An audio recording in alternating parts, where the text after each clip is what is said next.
સારું જીવી શકાય એમ છે.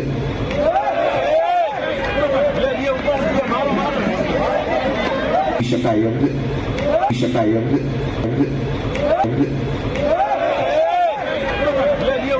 બિલકુલ રહેમ ન કરતા, ગોપાલ ઇટાલિયા પર દયા ન ખાતા, પણ તમારા પોતાના શકાય એમ છે.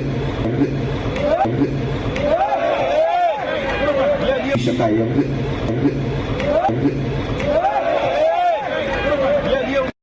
વટથી જાય છે પોલીસ સ્ટેશનમાં, પણ સામાન્ય માણસને ફરિયાદ લખાવી હોય ને તો 10-15 લોકો હારે લઈને જવું પડે છે.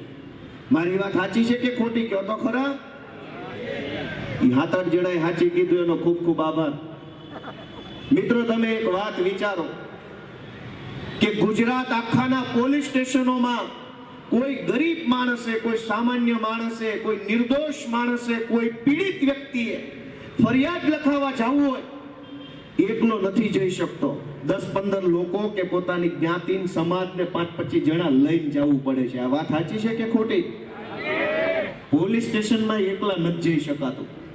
અને ટોળું ના લઈ જાઓ તો તમારી કોઈ વાત સાંભળતું નથી. 10-15, 20-25 લોકો ના લઈ જાઓ તો તમારી કોઈ વાત નથી સાંભળતું. વિચાર કરો, એકલા માણસનું કોઈ વજન નહીં, એકલા માણસની કોઈ ઇજ્જત નહીં, એકલા માણસની કોઈ આબરૂ નહીં.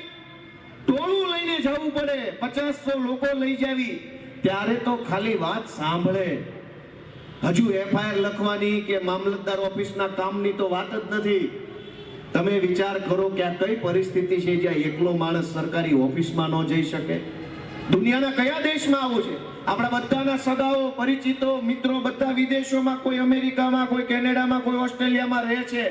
એને પૂછો કે અમેરિકામાં ટોળું લઈને જવું પડે છે પોલીસ સ્ટેશને, કેનેડામાં ટોળું લઈને જવું પડે છે, મામલતદાર ઓફિસે કોઈને હારે લઈ જવું પડે છે. દુનિયાના એકેય દેશમાં ટોળું લઈને નથી જવું પડતું. આપણે બધા ભાગ્યશાળી છીએ કે 50 જણા લઈને જવું પડે છે. આપણે બધા ભાગ્યશાળી માણસો છીએ કે સરકારી ઓફિસમાં ખાલી આપણી વાત સંભળાવવી હોય, ખાલી સાહેબ આપણું સાંભળે, કામ તો ન કરે, સાંભળવા હાટું થઈને ટોળું લઈ જવું પડે. પછી સાંભળે એટલે આપણને એવું કે ભાઈ તમારી વાત સાંભળી લીધી છે, કાઉન્સમાં બહુ મોટો ઉપકાર કર્યો. મિત્રો, કઈ પરિસ્થિતિ છે? હું તમને વારંવાર વિનંતી કરું છું કે અમારી ચિંતા ન કરો. ગોપાલ ઇટાલિયા ઉપર બિલકુલ રહેમ ન કરતા, ગોપાલ ઇટાલિયા ઉપર દયા ન ખાતા, પણ તમારા પોતાના ઉપર, પોતાના બાળકો ઉપર, પોતાની માલ મિલકત ઉપર, અધિકારો ઉપર તો થોડીક દયા ખાજો કે આવી હાલતમાં નથી જીવવાનું, આનાથી ઘણું સારું જીવી શકાય એમ છે.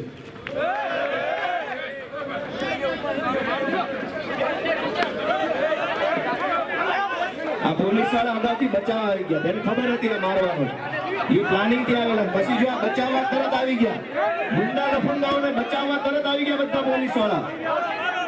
આને બચાવવા માટે જ આવ્યા હતા આ બધા, એને પહેલેથી ખબર હતી. આ બધા એટલે પહેલા આવીને ગોઠવાઈ ગયા હતા, પહેલા આવીને એટલે ગોઠવાઈ ગયા હતા કે એને ખબર હતી.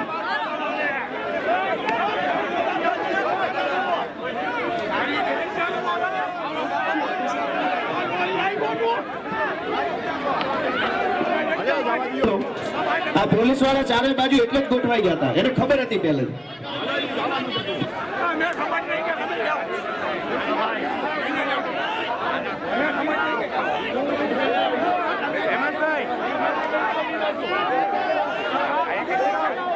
અસલમભાઈ,